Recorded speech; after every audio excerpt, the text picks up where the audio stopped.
दिन का समय था और बिकिर और डोलोरेस छिपे हुए थे। वह ये जानने के लिए उत्सुक थी कि मुखौटे के पीछे कौन छिपा है। हमारे लड़के ने अपनी उंगली मुंह पर रखी और शांत स्वर में उससे कहा कि वह आवाज न करे। गुस्सा होने के बजाय डोलोरेस की आंखें आश्चर्य से चौड़ी हो गईं, जिससे वह शर्मा गई। उसने अपनी मुट्ठियां भींच लीं और उसे ये समझने में देर नहीं लगी कि उसकी आवाज नाइट ब्लड हाउंड जैसी ही थी। जब वे छिपे हुए थे, नीचे एक तनावपूर्ण बैठक हो रही थी। लंबे, भूरे बालों वाले आदमी ने चुप्पी तोड़ी और बताया कि काफी देर हो गई है। बूढ़ा आदमी मुस्कुराने लगा। हम्बर्ट ने उसे पहचान लिया। वह रूम संप्रदाय के न्यू टेस्टामेंट गुट के कार्डिनल मार्टिन लूथर थे। हम्बर्ट का रवैया बदल गया। उसने अपनी छाती पर हाथ रखा और अपनी अशिष्टता के लिए माफी मांगी और बताया कि वह तो बस कुछ संदिग्ध चूहों का पीछा कर रहा था जो मंदिर के आसपास छिपे हुए लग रहे थे। मार्टिन लूथर उत्सुक और भ्रमित हो गए और उनसे पूछा कि चूहों से उनका क्या मतलब है। उनकी आंखें चमकने लगीं और मुस्कुराते हुए उन्होंने पूछा कि क्या वह चूहों की बात कर रहे हैं। हम्बर्ट ने घबराहट भरी मुस्कान दी और अपना सिर हिलाया। फिर, उत्सुकता से देखते हुए, उन्होंने अपना हाथ बढ़ाया और पूछा कि वे पुराने नियम के अनुयायी गुट के मंदिर में क्यों आए हैं। अपनी आंखें बंद करके, शांत स्वर में, मार्टिन लूथर ने ठहाका लगाया और स्वीकार किया कि वह ताक झांक करने आए थे। लंबा, भूरे बालों वाला वह आदमी मार्टिन लूथर को गौर से देखने लगा। ये देखकर हम्बर्ट कुछ उलझन में पड़ गया। वो वादिस मंदिर लोगों से खचाखच भरा हुआ था।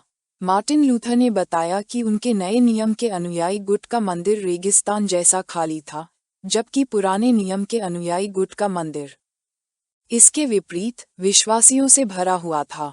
उन्होंने हाथ फैलाकर स्वीकार किया कि, हालांकि यह बेशर्मी थी, फिर भी वे उनके तरीकों के बारे में थोड़ा बहुत जानने आए थे, और याद दिलाया कि परम पावन पोप ने हमेशा सद्भाव को महत्व दिया था। एक दयालु मुस्कान के साथ हम्बर्ट ने पूछा कि क्या वास्तव में कोई विशेष कारण था, और बताया कि बस जगह अच्छी थी और आबादी ज्यादा थी। ये सुनकर मार्टिन लूथर को कुछ जिज्ञासा हुई।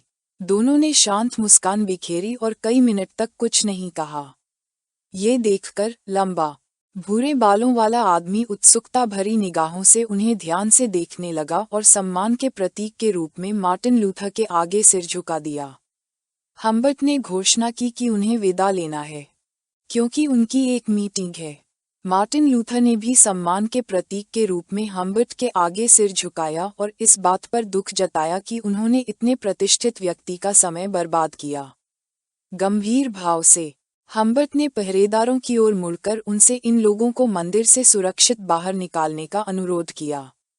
पहरेदारों ने सिर हिलाया। लंबे, भूरे बालों वाले व्यक्ति ने कोई भाव नहीं दिखाया, जबकि दूसरी ओर मार्टिन लूथर अपनी दयालु मुस्कान बनाए रखे हुए थे। तभी हम्बर्ट ने अपनी मुट्ठी कसकर भींच ली। मार्टिन लूथर का ध्यान उस पर गया और उसके चेहरे पर मुस्कान फैल गई। वह जमीन की ओर देखने लगा और कहने लगा कि राक्षस इस धरती पर उन्हें निगलने के लिए उमड़ पड़े हैं। हम्बर्ट ने उनसे मुंह मोड़ लिया और चुपचाप वहां से जाने लगा। मार्टिन लूथर ने आगे कहा कि उन्हें डरना नहीं चाहिए, बल्कि दृढ़ रहना चाहिए। उन्होंने उन्हें विश्वास दिलाया कि वे सत्य के माध्यम से विजय प्राप्त करेंगे, क्योंकि भले ही वे अपने रिश्तेदारों, अपनी संपत्ति, अपने सम्मान और अपने जीवन को खो दें, सत्य जीवित रहेगा और साम्राज्य को शाश्वत बनाए रखेगा। हालांकि पहले तो हम्बर्ट ने शांत रहने और उसकी बातों को अनसुना करने की कोशिश की, लेकिन वह ऐसा नहीं कर सका। उसकी आंखें क्रोध से चमकने लगीं, जिससे वह दांत पीसने लगा। उसी समय वाकिर और डोलोरेस मंदिर से निकलकर एक घर की छत पर चढ़ गए। हमारे लड़के ने सोचा कि बस इतना ही काफी है। सूरज ढलते ही वाकिर ने उसकी ओर पीठ कर ली और समझाया कि अब उनका पीछा नहीं किया जाएगा, क्योंकि वे मंदिर के आसपास का इलाका छोड़ चुके हैं। डोलोरेस सूरज को निहारने लगी और शर्माते हुए वाकिर को दिल से धन्यवाद दिया। उसने अपना हुड उतारा और उलझन और जिज्ञासा भरे स्वर में पूछा कि उसने उसे कैसे पहचाना। वाकिर उसकी ओर पीठ किए रहा और कहा कि उसने उसे एक नज़र में ही पहचान लिया। डोलोरेस ने अपने हाथ अपनी छाती पर रख लिए। उसकी आंखें आश्चर्य और प्रेम से चौड़ी हो गईं। हमारा लड़का मुड़ा और शांत स्वर में समझाया कि उसका भेष बहुत साफ दिख रहा था। इतना साफ कि यह अजीब था कि दूसरों ने ध्यान नहीं दिया। डोलोरेस ने अपनी आंखें बंद कर लीं और मुस्कुराने लगी। फिर उसने अपनी मुट्ठी अपने मुंह पर रखी और मुस्कुराने लगी। ये देखकर हमारे लड़के की जिज्ञासा बढ़ी और वह सोचने लगा कि वह क्यों मुस्कुरा रही है। आंखों में खुशी के आंसू लिए वह हमारे लड़के को ध्यान से देखने लगी। अगर उसने उसे ठेस पहुंचाई हो तो उसने माफी मांगी और स्पष्ट किया कि उसका ऐसा कोई इरादा नहीं था। एक गहरी सांस के बाद उसने महसूस किया कि अब वह मजाक कर सकता है और उसे लगा कि माहौल थोड़ा बदल गया है। वह जमीन की ओर देखने लगी और उसकी आंखों में चमक आ गई। वह अपने विचारों में डूब गई।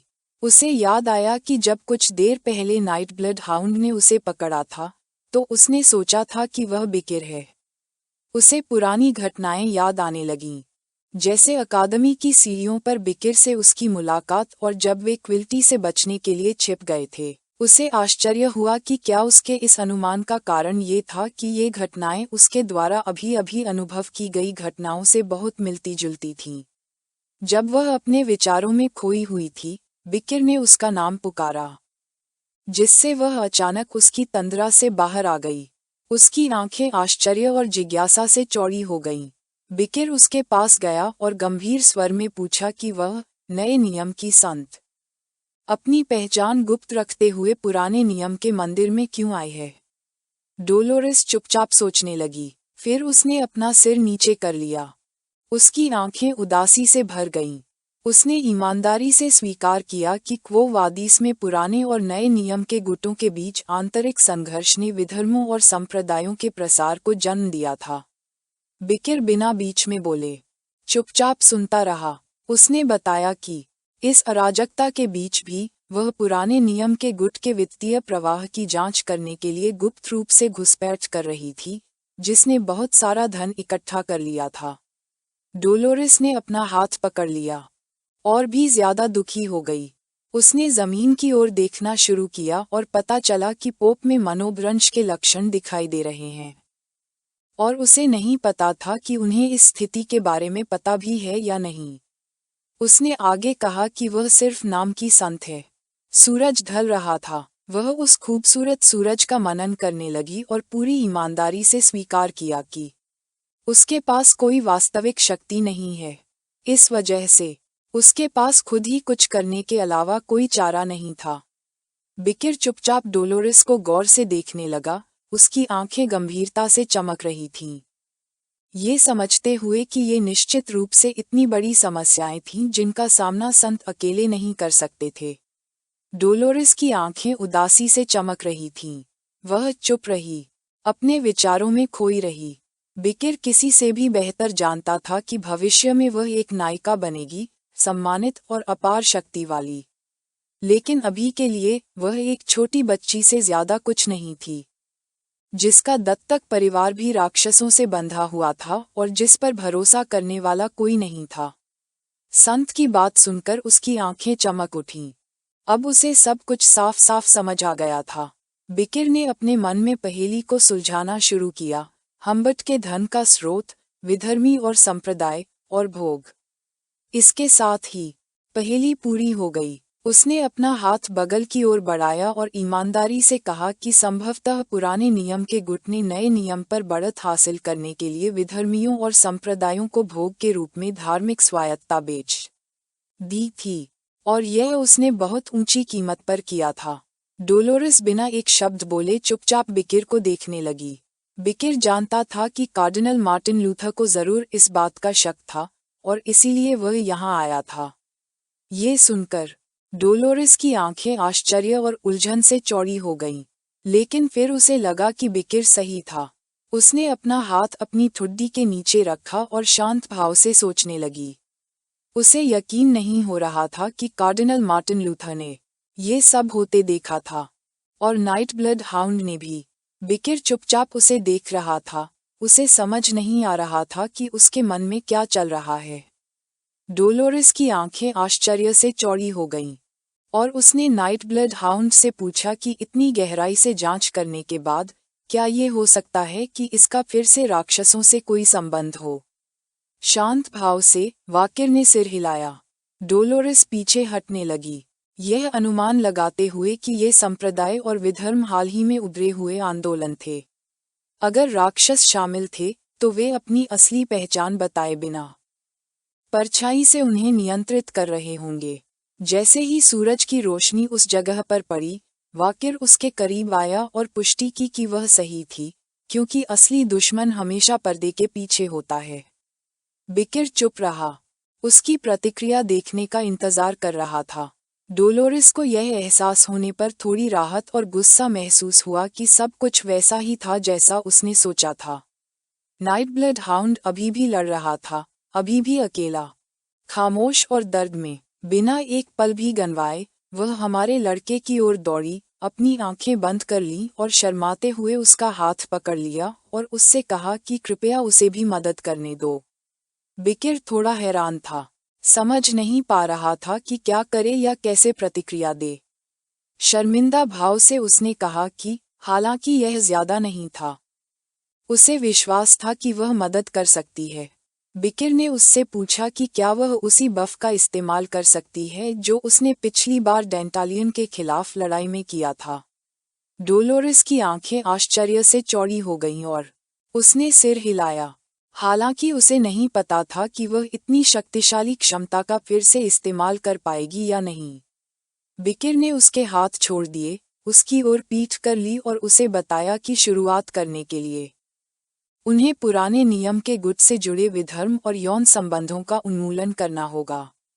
गंभीर नजरों से वाकिर ने बताया कि उसके पास उन सबको एक साथ मिटा देने का एक तरीका है।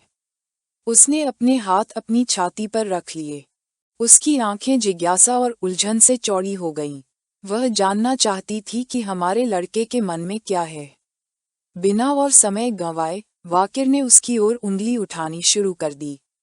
जैसे ही सूरज ढल रहा था, वह सीधे मुद्दे पर आ गया और बताया कि उसे उसके शरीर की जरूरत है। पहले तो डोलोरेस थोड़ी उलझन में थी, सोच रही थी कि उसने गलत सुना, लेकिन फिर उसकी आंखें भ्रम में चौड़ी हो गईं, जिससे वह टमाटर की तरह लाल हो गई। वह बस घबराहट में चीख ही सकती थी। हमारा लड़का चुपचाप उसकी तरफ इशारा करता रहा। यह वीडियो खत्म होता है। अगर आप अगला भाग देखना चाहते हैं तो कृपया हमारे चैनल को सब्सक्राइब करें।